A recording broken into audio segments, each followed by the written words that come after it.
Okay,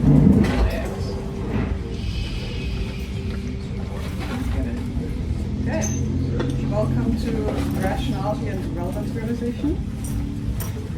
My name is on top, but I also want to mention John Vervaeke here, who I've worked with to come to all of those conclusions and whose work I've heavily built on.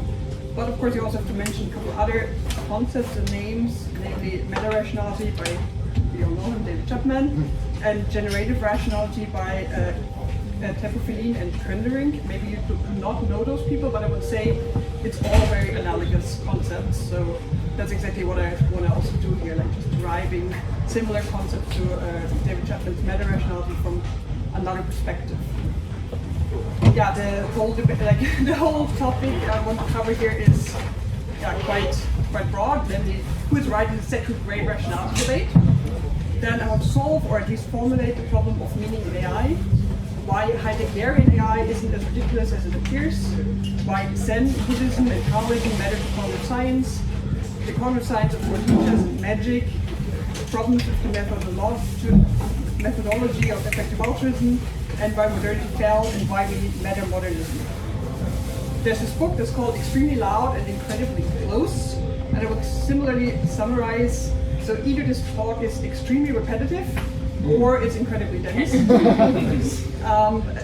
Usually I say when you want to go on stage, you have to have relative expertise, which means you can talk about anything, as long as you know more about than your audience. And I think that here it's the only case where I'm actually doubtful whether that's the case. So maybe I'm just summarizing everything you already know. But I'll try. Okay, let's jump right in. So, who's right? Axiomatic rationality and optimality modeling, or ecological rationality? So that's the question of the second great rationality debate. But to understand the second great rationality debate, we first have to understand the rationality debate, or the first rationality debate, which is partially a question of philosophy of science, but it has really dragged its way through a lot of fields. You probably know it from economics and then behavioral economics. And it is usually a tension between normative theories, models of man, and descriptive theories, like empiricism, how people actually behave. And we have normative theories of how people should behave, or how we understand just normativity around it. We derive them from decision theory or Bayesian decision theory, game theory, logic, probability theory, and so forth. And well, descriptive theories are usually measured as exactly the deviations from those normative theories. And now the big question usually is, how do we interpret this tension, this gap, right? So there's the behaviorists who say, oh, there's an actual gap, we are not as rational as we could be, we should improve humans to close the gap. But then there's also the Panglossians that say, oh, there actually is a problem, we are as good as it gets, and the normative models have problems with them, and we have to actually change how we understand the normativity here. And I would say there's quite a creative tension in exactly both directions, right? There's a constant debate how to interpret this gap.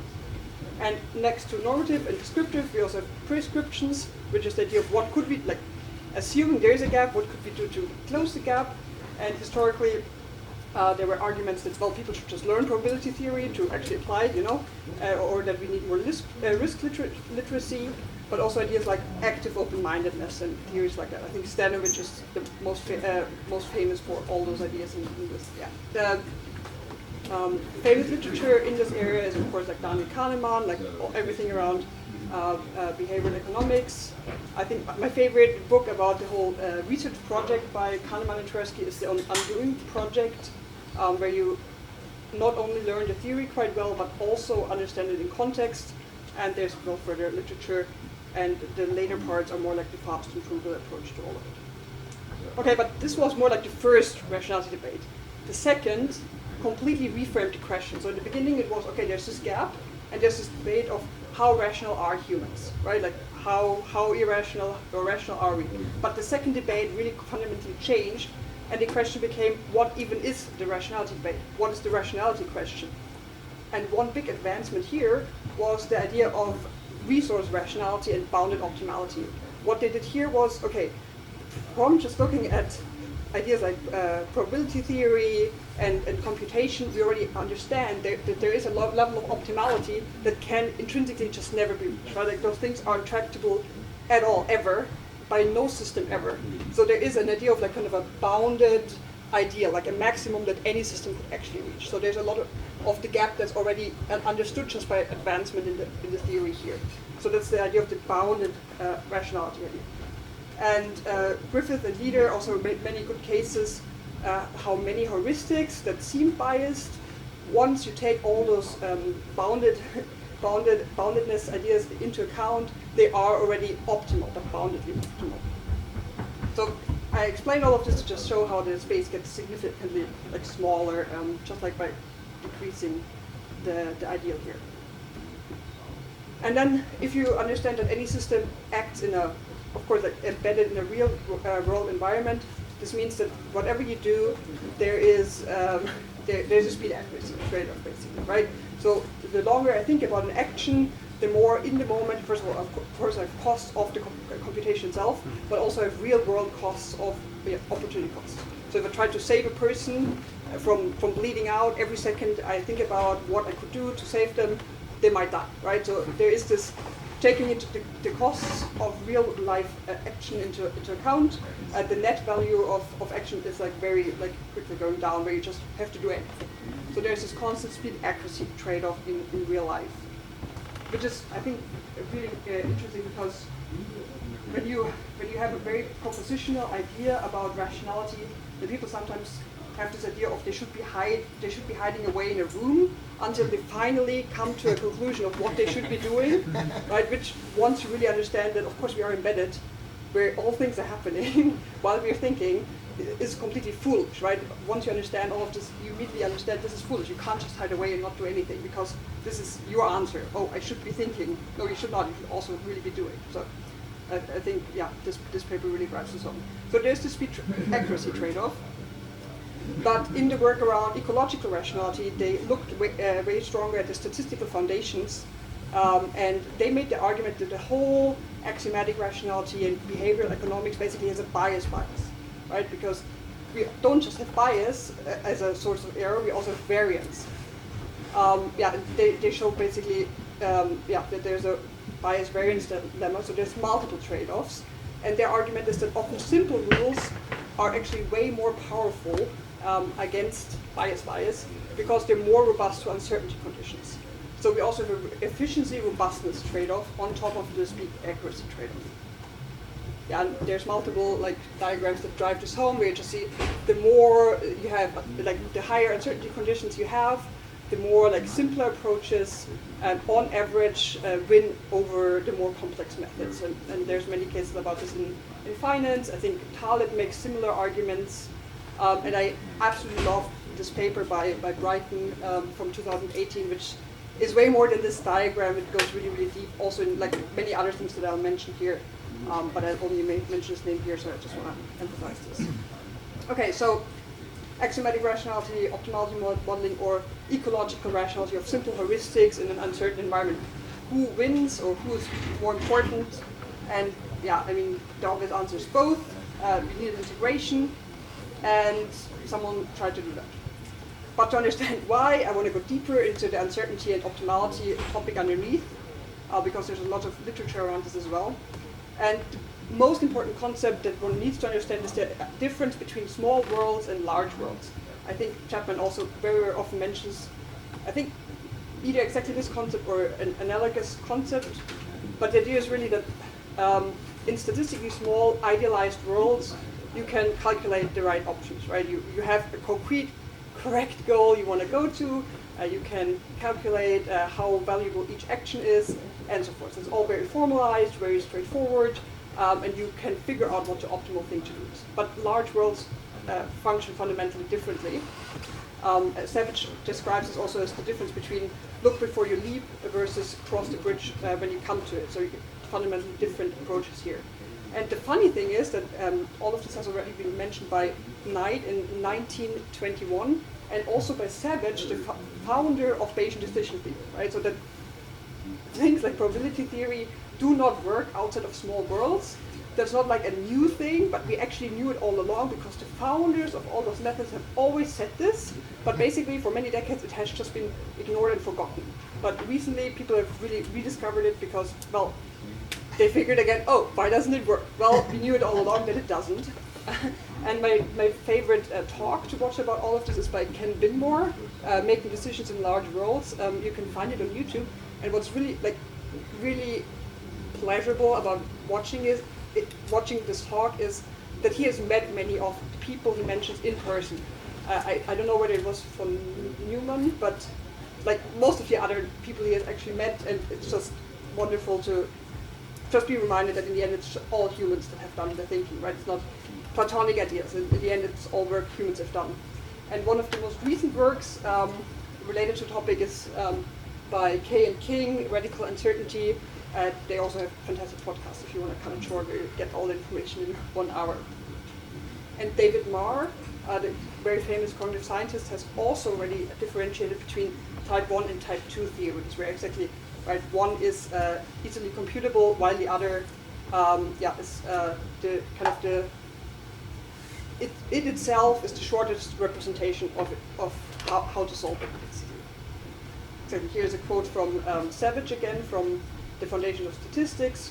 So even, what he says, even planning a picnic or playing a game of chess in accordance with the principles of Bayesian decision theory would be utterly out of our power and utterly ridiculous, right? So he already said that. And here's what David Marr said. Again, so what's the difference between type 1 and type 2 theories? In one case, the interactions of those processes are their own simplest description. Right? You can see here.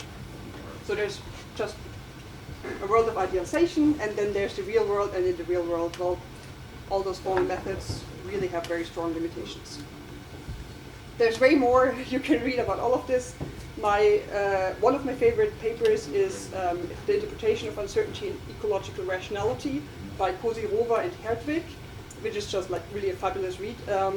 And the main arguments, again and again, are uncertainty is not measurable, you're not in a small world, and we have further argumentations like the no free lunch theorems, in general computational irreducibility, and the problem of underdetermination in model selection, right? You just cannot know what the right thing is in the real world.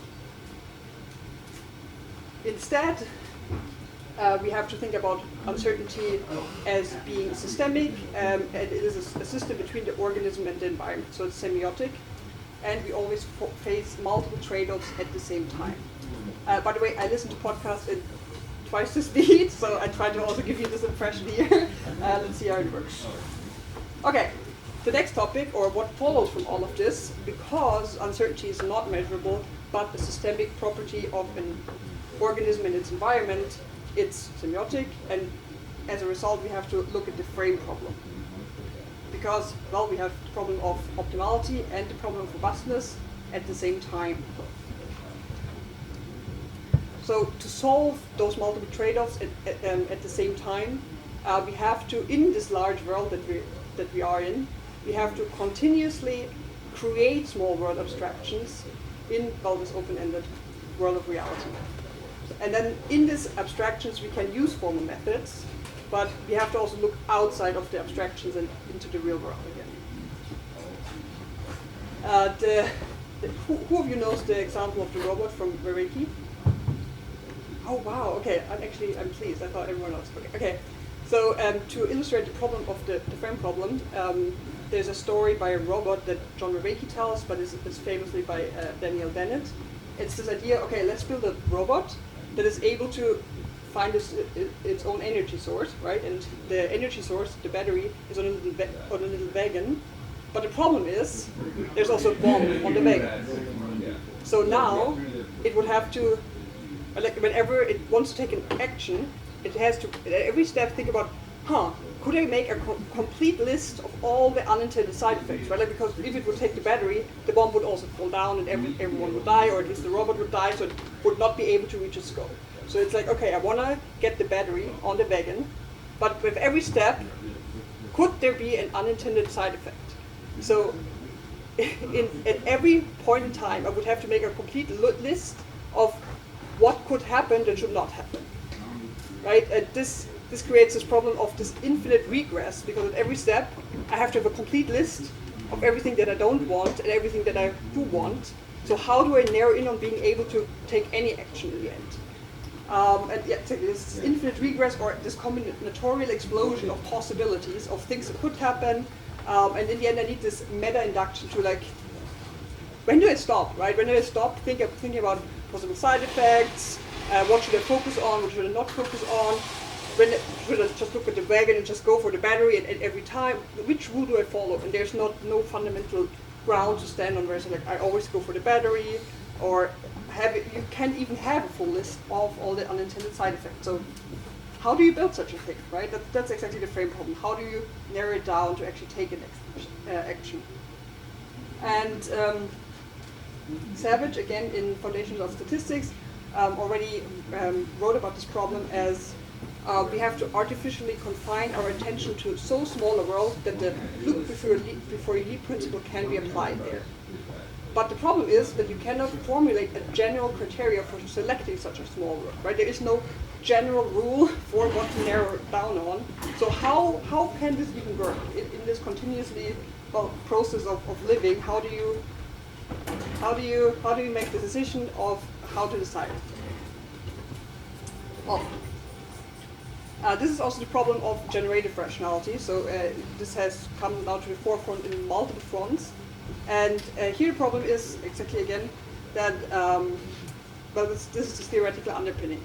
So in ecological rationality, they had a psychophysics view of the world, which means you had a passive uptake from the environment of statistical information, and then once you could identify what environment you're in, given the environment, you can take a specific action, right? But this has multiple problems because, well, what environment are you in right now? Are you in a multi-agent environment right now? Or what is the game you're playing right now, right? There is no external description of what your problem is right now. It's a constant creation, and this is exactly just this switch from the Brunswick lens model to Uexküll's Umwelt. So Uexküll talks about the life world of a tick.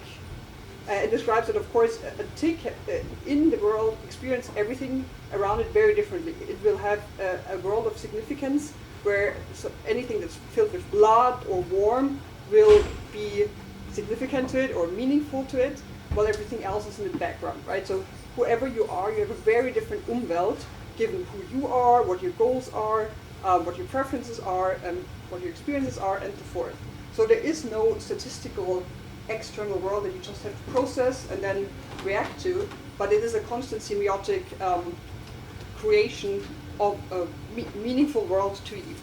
So this is this shift from psychophysics and cognitivism to this more 4E and activism approach as well. And Fiedler and Kundering basically last year published this big paper on the generative view of rationality, and they showed, for example, exactly how cues cannot necessarily just be represented, but sometimes, for example, that something is not in the environment can be a cue. There's, for example, this famous story by Sherlock Holmes where the dog is not barking. Do you know the story? Exactly, right? So the dog in this context is not barking, but he understands that this is a sign, right? That if you have a passive view of psychophysics, this is not possible. Something not being there cannot be the cue. Do you want to say something? Oh no, I just know the story. It's like okay. It was like a criminal who came to this house to rob it, but like he walked by this dog that barked at everybody who it didn't know, and the fact that the dog didn't bark at this person suggested that like he was intimately familiar and was like the key thing in that. It's just like a loud signal that's loud by its absence. Sorry. Exactly, and I find it also brilliant that they use the story to make their case for a fundamental shift in cognitive science and how we understand rationality, to exactly go from this cue-based view to actually growing awareness to cues, right? Like, so often, I mean, while we go through the world, we also have not yet, they talk about taming or teaming the environment, right? You have to, there's just often a surprise, right? Something is off, but you don't even know what it is yet. Can I ask you a question? Sure. Here, it's just like coming up in my heart. Like, what's the loudest absent signal right now in whatever late capitalist, like late Western culture is. Like for you, what is the loudest absent signal that is like, especially after this last period, like COVID and isolation and your reinvention, are you seeing as like the loudest thing that is speaking because it's not there? It's probably already too cliche to even say it, but meaning. That would definitely be the answer. Yeah, that's Vervaeke. Yeah. Yeah, right on point, I guess. Okay, generative rationality, back to that. A book that's also very close to the generative rationality perspective is by Donald Hoffman, who talks about the interface theory of perception. I don't know whether you know that argument. But he basically speaks about how evolution has hidden the truth from us, which I find a terrible frame personally. But what he just says is it's not even advantageous to see the truth about the environment, which doesn't even make sense to me anymore. But that of course you see things in a way that you can act on them, right? You have an interface to reality that presents it so that you can act on it. I think Peterson would again say we don't see objects and infer meaning, we see meaning and infer objects, right? So the meaning comes first, the interface to reality comes first. So Peterson would say you don't see a door and then decide to walk through it, you see a walk through it and then infer, okay, it's a door, right? So the action or the relevance to your own action comes first. It's an interface. Okay, and then my case, the next point to generative rationality is what is the underlying mechanism, and that's of course relevance realization. So in the environment we have to solve multiple trade-offs at the same time. Here, right, you have efficiency, robustness, or resiliency, generalization, specialization, focusing and diversifying, and all those oppositional processes have to be managed at the same time. Or relevance realization is realized by oppositional processes. And this comes down to the problem of meaning, right? So here's an example from Hill from DeepMind, where he shows, okay, what is the problem here in those two red rectangles? W can also be confused for an EV. Yes, exactly. So in this case, you basically, what you see in the red rectangle basically looks exactly the same, but you of course can read it very differently depending on where it stands. But you have to have both the top-down and bottom-up process at the same time to understand the individual representation, right? So I have to, first of all, understand letters, but I also have to read the sentence to then understand that the first one is went, and the other one is event. So I have to top-down understand the letters, but also read the sentence, and by both processes, I can narrow down what the meaning in context is. And this is original from Rummelhard from 1976, and he talks exactly about this interactive model of reading, where you need both at the same time. But it's also relevant now in AI, because, well, it's exactly those problems that what something means in context, like you have to understand it in context, but you also have to understand the individual representation to come at it from both sides, basically. And this is the same, of course, in real life, right? Like with every action I take, the action itself could mean something completely different in a different context, but I have to understand the context to understand the particular instance, but also the other way around. So it's always this circular process. And the literature is quite broad. There's many people who make similar points. So, for example, Douglas Hofstadter talks about it in the problem of language and categorization, but also there's Melanie Mitchell. They talk about the problem of analogy. And I really like to mention Peterson in this category as well, who, to be honest, gave a very by now a very similar account of all of this. So I'm like, why should I even talk about this? Because he already makes the point and has so many people listening to it. But coming back to Douglas Hofstadter, so he talks about language, right? Like how do we call an object depends a lot on the context. So whether I call a table depends on if it's in use right now. But if I'm moving, right, then I might just call it, oh, the piece of furniture. Can you move the piece of furniture into the vehicle or something? But if I sit on it, it's a table, of course. Or if it gets really, really cold, suddenly it might become pieces of wood, right? So how I abstract from it depends on the context, even though it is one thing in a sense. The same argument can be made for why things do not have constant value. This is often made as a case for why we're biased, because we value one thing differently in one context versus another.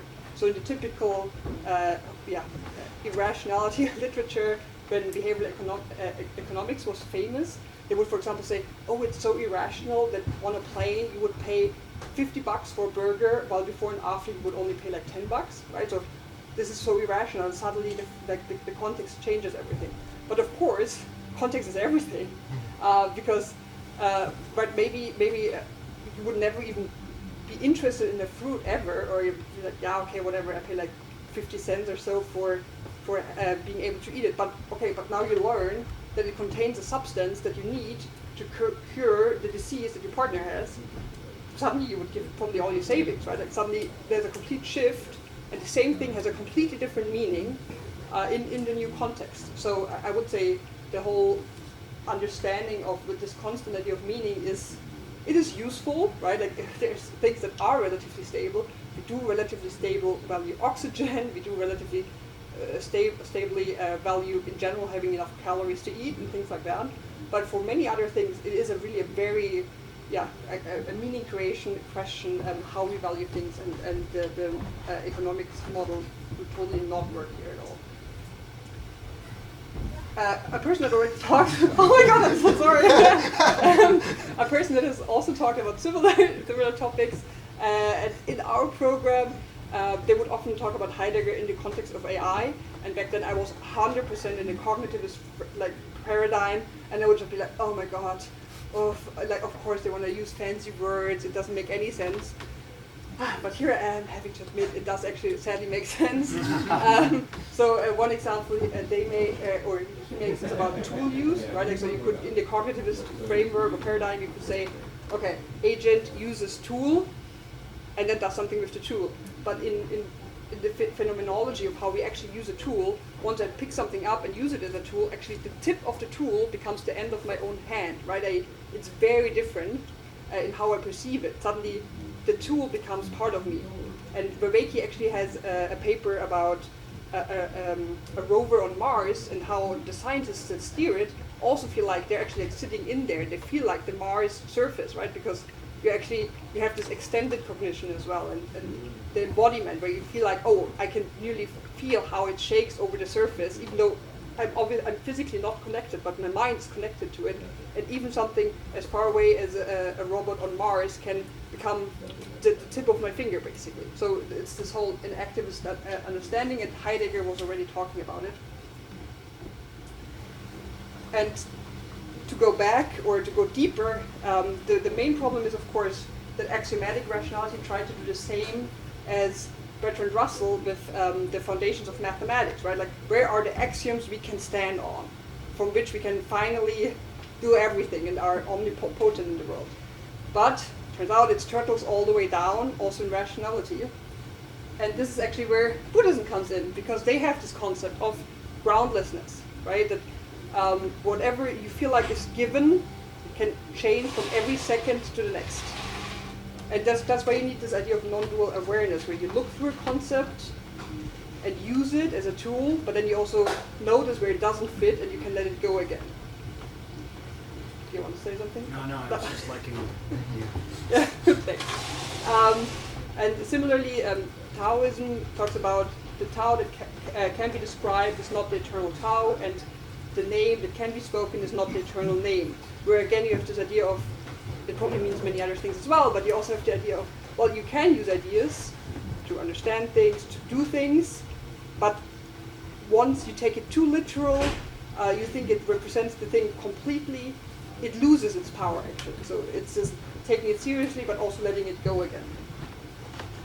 And someone who actually was in my study program, and I'm very grateful for, wrote a wonderful paper about it called Knowing Groundlessness, an active approach to a shift from cognition to non-dual awareness, where he does exactly that, like bring the idea of groundlessness from Buddhism into the current cognitive science exchange.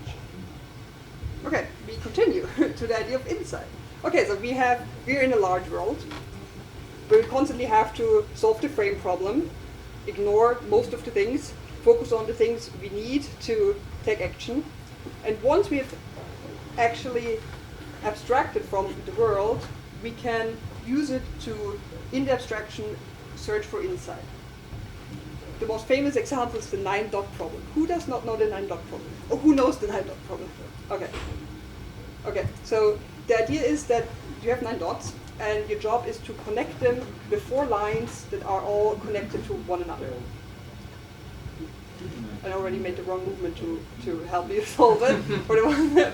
Okay, so yeah, right, you can try it, and you feel like, oh, I always miss 1 dot, until you finally come to the conclusion what works, namely, you have to think outside the box. Which I think is literally where this phrase comes from. So the idea is that you had kind of, when you looked at the problem and tried to solve it, you already had a notion of how you will probably be able to solve it. But once you were able to break your first idea and your frame of how to do it, you were able to actually do it, right? There's this moment where you shift from, I had this notion, and it's not correct, and I have to let it go, and now I'm able to act. This is this moment of insight where suddenly, because you reformulate the problem, you can act in a new way. Similarly, there's this example of a chessboard that is covered with 32 domino stones. And now we take away 2 fields from the chessboard, and the question is, can we cover it with 31 domino stones completely? Who thinks yes? Who thinks we can cover it? Who thinks we cannot? Do you want to argue why? Black and white. Exactly. Okay, so this is completely exactly. There you see inside an action. So when you hear the problem for the first time and look at it, you will start like actually like, okay, can I? Right, like you will try it out. It takes forever. It's very intractable. You could maybe do it like with real stones to make it quicker, but it really takes a long time. But once you understand, okay, every domino stone has to cover a black and a white one, and we're taking away diagonal pieces, so we take away 2 white ones, so it cannot work. Right? So you reformulate the problem, and suddenly what became like became of course, right? And this is the moment of insight where something fits together, connects, and now you're able to completely solve the problem very smoothly. Anderson and Vervaeke talk about exactly that, right? You have a frame that doesn't work, it breaks down, you go deeper to chaos, but now a new frame establishes, and now you have more order. You complexify your way of interacting with the world, and you have better fittedness to your environment, right? You fit more understanding about the environment and the situation you're in into your understanding, and you can exert more like optimal grip, right? You can act in a different way by having this new connectedness and insight. And the idea is that exactly right, that you have to abstract small worlds, and then usually you can use this abstraction to come to insights in the small world abstractions. So when you think, for example, about chess, which is very easy to formalize, or poker, or we can understand what's game theory optimal in poker because we can abstract it so well, because it is quite easy to formalize. And then you can, because you can abstract from it, actually train it way better, and then come back to the game and play it in a new way. And this is exactly this idea of small word abstraction, insight in the abstraction, or new problem formulation, and then a new frame and better way of acting in the world. Transformation. Okay, and there we come exactly to the cognitive science of 4D chess and magic. But first wanted to bring this wonderful picture here to explain again what 4D chess is. I think this was exactly the situation where everyone was like, he's probably playing 4D chess. This is the context where I heard it the most, personally. So and it's exactly this idea, right? You might sit down at a poker game, and a poker game is quite easy to, like, it's very, very complex to actually understand what's game theory optimal in poker, but it is quite, like, relatively easy to formalize, and then you can actually train to become very good at it. But what if you sit at a poker game, and you play poker, but my game is to, well, I don't know, become your friend, to in the long run, collaborate with you, or maybe I just wanted to lure you in to, well, kill you, right? Maybe the thing that's actually going on is in the environment. You might win the game, but you completely miss the real game that's going on, which is, oh, you're physically vulnerable in the situation of playing poker, right? So you have one frame, I have a different frame, and this is the idea of what is happening. But this is exactly the idea of 4D chess. And this comes back to all the literature about strategies, where you often, in the 48 laws of power, you often have laws that are completely contradictory to one another. Same as the stratagems. I always like, here he says do this, here he says do that. To this, I was struggling with this literally for years, which is so embarrassing. Like, okay, you say this, but you say also the opposite. Like, this does not make. Can you just tell me what to do? Like, what is the right thing to do, right? And I had to understand the idea of relevance realization, the frame problem, to understand. Well, it depends on the context. What is relevant? Because sometimes you need opposite strategies, right? But if I shoot away the weaponry of my enemy in the first attempt, well, sometimes this might be the right thing to do, but sometimes this might mean I'm out of my own weapons in the second strike, right? So should I keep my weapons for later? It depends. It really depends on what I think the other strategy is, and so forth. So this really illustrates quite well exactly this idea of relevance realization, where you have to bring all those things together. I really like the idea of, well, let's say you want to build some how do you say it, some streets. So you're thinking about optimal network flow, right? You can use graph theory to abstract from it, and then you can calculate optimal network flow. But somehow, it just doesn't work.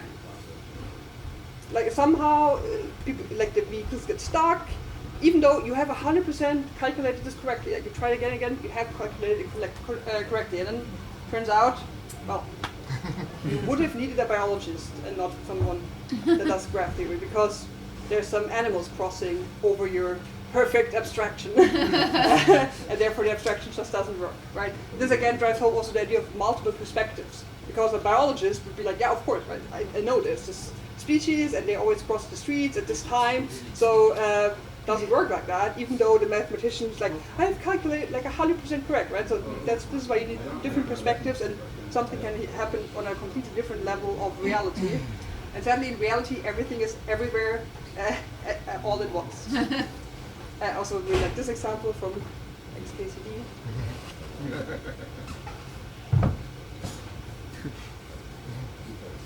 Which, again, brings home exactly the same problem, that one person is in this frame of perfect technology. I know I'm the best in technology, nobody could do it better, but, well, the others don't even play your game, right? So this is kind of, from their perspective, this is 4D chess. And the perfect picture is, of course, the flat land idea, right? So you are in the 2D perspective, you abstract in a certain way, but, well, there's more perspectives, more parts to reality, and you can outplay someone on other levels of reality that are otherwise completely invisible to you. Okay, all of this fits together quite nicely with the current newest idea in cognitive science, namely predictive processing, which talks about, well, that exactly, perception is not the passive uptake from the environment, but an active generation of, well, sense making of the environment. And one, completely ignore the formalisms, they're really not relevant, but and one part of it is the idea of precision weighting, that I treat some parts of reality as more certain and precise than others. And this is exactly this trade-off between this optimality versus robustness, right? When something is extremely uncertain, then just like very simple actions will free me out of it.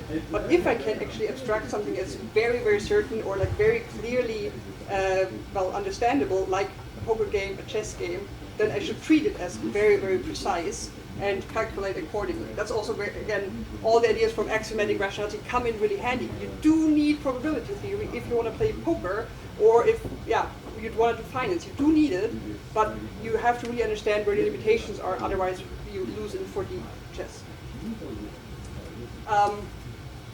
John Vervaeke also brings all of this quite well together with Brett Anderson and Mark Miller in their paper Predictive Processing and Relevance Realization, where they also talk about how you can understand computational psychiatry in this context, namely different disorders or symptoms like autism and psychosis are basically different ways of making the trade-offs. You treat everything as extremely clear, like, oh my god, I see a pattern everywhere, versus I'm extremely overwhelmed and like, whoa, stimuli everywhere. Right? Like, one is more the autism and one is the schizotypy.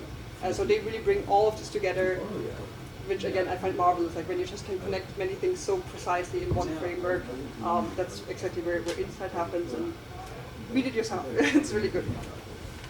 And of course, we know Chapman, who basically has said literally everything what I said just earlier. I, by the way, always made the point. Like I knew he existed, but I really didn't want to read him because I was fearful that he would say what I would come to as well.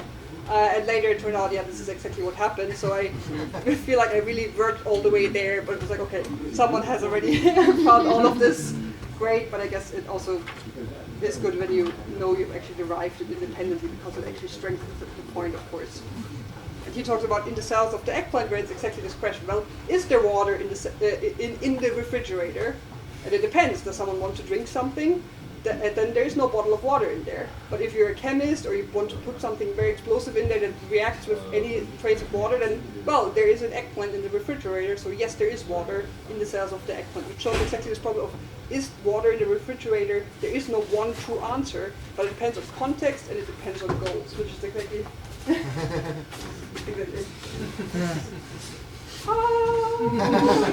Thank you so much. Yes. He talks about exactly that. Okay, but he also talks about the different stages of development. So rationality, or like the axiomatic formal approach, is this systematic stage. It's level 4. But there's also this idea of meta systematicity, or fluid mode, namely stage 5, where you understand that we do need this formal understanding. We do need to be able to understand systems. Like if you want to play poker, you do really need the system. You will not beat people if you do not understand it. But you also have to understand where they end. You have to fluidly be able to move between them. And well, this is where we should all be, be getting to at some point. He also talks about the idea of like, well, the processes that get you there. So from the stage 3 communal mode, there's multiple levels or like ways how you can develop to a stage 4. For example, via employment, or sometimes via the humanities, but usually via STEM education. And then there's stages like the recognition of nebulosity, and often then this nihilistic STEM depression, or which you might overcome to stage 5, where you have this meta-rational understanding, or well, as the humanities, you might end in this ultra-relativist homo-nihilism. And I think underlying is a good concept to understand. What's underlying is the idea of Wittgenstein's ladder, who says that often you need a proposition to, well, take the next step, right? But once you look back, the proposition is completely meaningless and ridiculous, but you needed it to go forward step by step. And so, for example, a lot of science, philosophy of science, once you understood the limitations, it's actually ridiculous. Now when I go back to reading the empiricist literature, I'm like, no, really no, but I needed it to first go to the scientific or stage 4 mode. And someone who also talks about this is Paul Taggart, who talks about the cognitive science of science, where he talks about how often a science education really does shape your worldview. And this is not a process of I learn one fact and another fact, but really a deep conceptual shift that really comes with like really deep embodied feelings, right? Where you really feel like, oh my god, my sense of meaning in the world breaks down. This happened, for example, at our cognitive science conference, where many people through the cognitive science education fell out of the scientism. Right? They understood, oh, there's so many limitations. You can abstract from things in multiple ways. There is no objective truth. And you could see that everyone was kind of depressed because we were all at the stage where we had to leave the scientistic worldview and really understand the limitations. But we weren't at stage 5 yet, and you could just see that everyone who came there, like, yeah, I want to understand the mind, like how the mind objectively works. They were just really like down, like they were not like some a new fact, but like really could feel it in everyone's presence. And Paul Taggart talks about it. How it would be actually great with therapists while you study, because it will really often shake your worldview as well, right? Because you also take it out of context into your own life. What does it mean for my own life if there is no ultimate ground to stand on? It means a lot usually. Well, and actually, I hope I'm not completely overdoing this here. Effective altruism makes the same mistake, to my mind. I would say they have a Marian confusion, which means in the tree-level analysis by Marr, there's this computational level, right? The function of the function you want to solve, but there's also an algorithm of how you do it, and then of course the implementation. And I would say that effective altruism and a lot of analytic philosophy basically think that formalizing the question is the process by which you solve the problem. Once I've calculated in my mind how many animals there are, by doing so I also solve the problem of helping them all. But often the formalism and the process by which I get there are very distinct. Kay and King, for example, talk about the problem in finance and business, how if someone has a great business plan, right, a great formalization, this is often not a good sign that they will actually execute a great business. But what you actually want is the process of someone being really obsessed of creating a good product, which will get you to hopefully a lot of profit too, also not always, but more often than just having a great business plan that has certain key terms in it, right? So those things are quite decoupled, and I think especially effective altruism is way too much stuck on this very decision-theoretic, propositional level of understanding. I think often a lot of knowledge about the processes is usually outside of the community, and this is where personally I'm way more now, where I feel like people actually have more knowledge of how to actually solve certain things, right, as a process, not just an understanding or formalization of the problem. Here. Similarly, I was super passionate about quantified self for some time, and I felt like, oh, if I just track all my data, at some point the answer will fall out, right? And I will learn everything about myself. But of course, again, collecting data about yourself, it has to be used in an ongoing process for insight, right? You look at the data, look at how you have made progress towards a goal, and then from the information you can learn, you can gain a new insight about how to interact with the world. One of the biggest insights for me and for many, I think, for example, around fitness was just, well, I have to eat enough protein to, in general, eat less, and just, well, this is the one thing I have to focus on in all my health, like one of the most important heuristics. But I first had to track everything to come to this very simple insight, and then I could interact with the world in a new way, which is very different than thinking I can just track everything and then make sense out of everything. And of course, when you apply to politics and the world, this all brings us back to metamodernism. The problem of modernity was same as with stage 4, that we had this idea of a perfect system, a perfect understanding of how the world should be, and then we tried to actually press reality into that system and kill everything that's outside of the system. And this completely defied the laws of nature and of society, and that's why it failed catastrophically. And people that make similar arguments are, of course, James Scott, who talks about high modernism, where, yeah, exactly, you try to top-down manage complex reality. Or, well, I think Nassim Taleb talks about something similar, and Herb Simon also talks about exactly the problems of administrative behavior, abstractions of reality versus how things actually work. And of course, the problem is in seeing like a state in high modernism that often when you try to just abstract from something and then control it, you ignore all the embodied knowledge that particular people in particular contexts have that work for their environment, and you cannot just like completely atomize the individual, put it back somewhere else, and it will just magically work. The world is way more complex. I think complexity science also helps a lot next to meta-rationality to see the limitations here. Exactly, so we have to get to meta-modernism. There's fantastic literature, as many of you probably know, for example from Hansi Freinacht.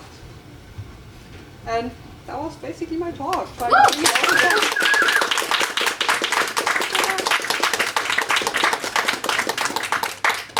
All the questions I tried to answer, hope you're satisfied. And two people that also talk about very similar topics are Jordan Peterson and John Vervaeke in this conversation. This is it.